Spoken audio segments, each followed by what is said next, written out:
High viewers, doctors kitchen and ব্লগসের আজকের পর্বে আপনাদের সবাইকে স্বাগত জানাচ্ছি। আপনাদের সাথে আছি আমি অধ্যাপক ডক্টর নাজরিন নাহার, ক্যান্সার রোগ নির্ণয় বিশেষজ্ঞ। আশা করি আপনারা খুব খুব ভালো আছেন বন্ধুরা। তো শীতকাল, শীতের একটা মায়া আছে, মানে সন্ধ্যা হলেই যেন সন্ধ্যার আজানের সাথে বা প্রকৃতির সাথে কেমন যেন একটা শীতের একটা আমেজ, কথার সাথে শীতের একটা আমেজ, আর সেই আমেজ চলে এসেছে আমার রান্নাঘরেও।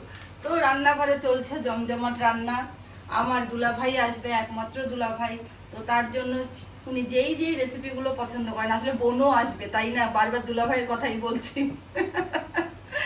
যাই হোক, দুলাভাই আমাদের অত্যন্ত প্রিয়। যদি আমি আমার দুলাভাইয়ের কথা বলি, আসলে উনি দুলাভাই না, আমার শুধু ভাই না, আমাদের বাবা। হ্যাঁ, তো কাজেই বাবার জন্য মেয়ের রান্না, এটাই দেখেন। তো এই যে আমি রান্না করব তার জন্য একটা টক, এই টকটাও কিন্তু এই যে রান্না করব হচ্ছে টমেটো দিয়ে, এবং আমি এটা আড়া টমেটো, যেটা টক গোল দেশি আড়া টমেটো, সেটা নিয়েছি বন্ধুরা। তো এটাও কিন্তু তেল ছাড়া রান্না, এটা দুলাভাই খুবই পছন্দ করে। প্রথমে একটু পানি দিলাম, এখানে তেমন কিছুই লাগে না, এই একটু হচ্ছে 1 চা চামচ আর আধা চা চামচ একটু দিলাম রসুন বাটা। এরপরে এখানে আমি দেব হচ্ছে প্রায় 2 চা চামচ পরিমাণ পেঁয়াজ বাটা। এরপরে দেব হচ্ছে হলুদ, হলুদটা খুব বেশি না আবার কমও না, কালারটা তো ঠিক আসতে হবে। একটু আমার দিতে হবে মরিচ, কিন্তু মরিচ খুবই সামান্য, জাস্ট একটা টাচ। ধনে গুঁড়া একদম বাধ্যতামূলক, ধনে গুঁড়া ছাড়া এই রেসিপি কোনোভাবেই হবে না। ধনে গুঁড়াটা একটু সামান্য, একটু বেশিই দিতে হয়, প্রায় রসুনের কাছাকাছি, একটু কম তার চেয়ে। আর এখন দিয়ে দিচ্ছি এখানে আমি লবণ নিচে পড়ে গিয়েছে, কাজে আমার হাত দিয়ে তুলতে হচ্ছে। লবণ দিয়ে দিলাম। এখানে এখন আমি বন্ধুরা করব কি, এটা দিয়ে টক রান্না করতে সবসময় একটা মাছ লাগবে। এটার মধ্যে ট্যাংরা মাছ, শিং মাছ, মাগুর মাছ, শোল মাছ, আর মাছের মাথা, বোয়াল মাছের মাথা, এই টাইপের মাছগুলো দিয়েই সুন্দর হয়। তো এখানে আমি দিয়ে দিচ্ছি মাছগুলো। একটু শব্দ তো হবেই বন্ধুরা, শব্দ ছাড়া তো নাজনীর আবার রান্নাঘর চলবে না। রান্না কি আর এত বুঝে শুনে স্টাইল মেরে করা যাবে? করা যাবে না। তো এটা এদের কাছে এসে ধর। তো এটা একটু হালকা হালকা সিদ্ধ হবে, তখন পানিটা কম দেওয়া হয়েছে, পানি আর একটু দিয়ে দিই। এটা দেখেন কি হয়, এটা সিদ্ধ হলে তখন আমি আবার মাছটা তুলে নিয়ে টমেটোটা সিদ্ধ করব। তো মাছটা সিদ্ধ হোক বন্ধুরা।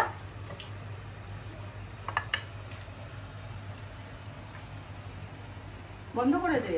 তো বন্ধুরা, আমার মাছটা এদিকে কাছে এসে দেখা, আমার মাছটা মোটামুটি মানের সিদ্ধ হয়ে গিয়েছে। মাছটা এখন তুলে ফেলছি। একটু মানে 80 থেকে 85% বা 80% সিদ্ধ করলেই হবে।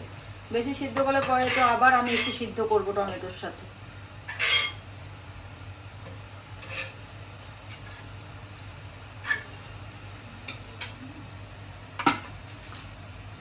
এখন এখানে আমি জাস্ট টমেটোগুলো দিয়ে দিলাম।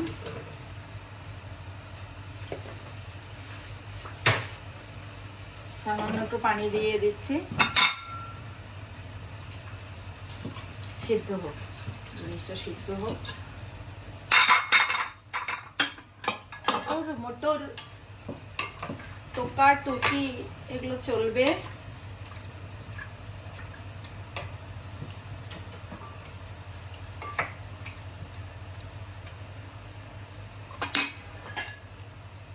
তো বন্ধুরা, খুব বেশি পানি দেওয়া যাবে না, সিদ্ধটা হোক পরিমাণ মতো। আমি পরে দেখাচ্ছি যে পানি আমি শেষে আবার দিব, কিন্তু এটা সিদ্ধ হওয়ার জন্য। সিদ্ধ হওয়ার সময় খুব বেশি আমার পানির দরকার নেই। তো বন্ধুরা, আমার টমেটোটা সিদ্ধ হোক, তারপরে আমি আবার যখন মাছটা মিক্সচার করব তখন আপনাদেরকে আবারও আমার রান্নাঘরে নিয়ে আসছি। তো বন্ধুরা দেখুন, এখানে একটু কাছে আসবাব, এই যে আমার টমেটোটা। আমাদের এলাকায়, মানে আমার শ্বশুর বাড়ির এলাকায় টমেটোকে বলে হচ্ছে কি যেন, বেগুন, টক বেগুন। আমি তো এটা জানতাম না। তো আমার শাশুড়ির কাছে যখন প্রথম রেসিপি নিচ্ছি, তো আম্মা আমাকে বলে কি একটু বেগুন দিতে হবে। আমি তো প্রথম দিন টক রান্না করেছিলাম সত্যিকার অর্থের বেগুন দিয়ে। পরে হাসতে হাসতে টমেটো আমি দিয়েছি, কারণ আমি তো ওটা খেয়েছি, কিন্তু বেগুনের কথা বলছে এক ফাঁকে টমেটোর বদলে, আমি তো ভেবে নিয়েছি হ্যাঁ বেগুন দিতে হবে। আমি বেগুন কেটে কেটে 2-3টে বেগুন দিয়ে দিয়েছিলাম প্রথম দিন রান্না করার সময়। এটা অবশ্য আমি খুব চুপচুপ করে করি, কারণ আমার শাশুড়ি খুব ভালো রান্না করে এটা। আবার আমি রান্না করি দেখলে আবার মন খারাপ করে কিনা যে আমার পুতের বউ বা আমার সব রেসিপি নিয়ে নিল। এই কারণে আমি আসলে শুটকি, মানে যেটা চাপা শুটকি বা হচ্ছে এই টমেটোর টক, এগুলো আসলে আমি একটু কম রান্না করার চেষ্টা করি। থাক আমার শাশুড়ির জন্য কিছু রিজার্ভ থাক না। তো এখানে আমি বন্ধুরা এখন কিন্তু এটা গরম পানি দিতে হবে। দিলাম। এখন আমি এর মধ্যে হচ্ছে মাছগুলো দিয়ে দেবো বন্ধুরা।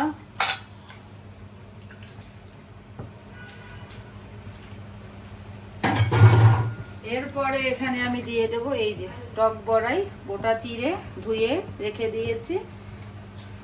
এটা একটু দিতে হবে বন্ধুরা। অনেক সময় এখানে পাকা তেঁতুল একটু দিতে হয়, না হলে আপনি এখানে শুকনা আম, আমের 2টা টুকরা, কাঁচা আমের টুকরা, অথবা হচ্ছে আপনার জলপাই, যে কোনো কিছু দিতে পারেন। আবার শুধু টমেটো দিয়েও যে হবে না তা না, বড়াইটা খেতে খুব পছন্দ করে সবাই। বড়াইটা একদম ফাটিয়ে ফেলা যাবে না, যার যখনই বোঝা যাবে যে বড়াইটা সিদ্ধ হয়েছে আমি সঙ্গে সঙ্গে এটার কাজ ডান। আর আপনাদেরকে থিকনেসটা আমি দেখাচ্ছি যে থিকনেসটা কেমন হবে।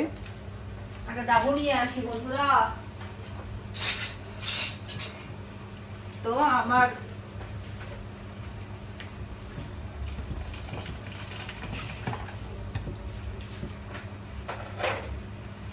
থিকনেসটা কেমন হবে দেখুন।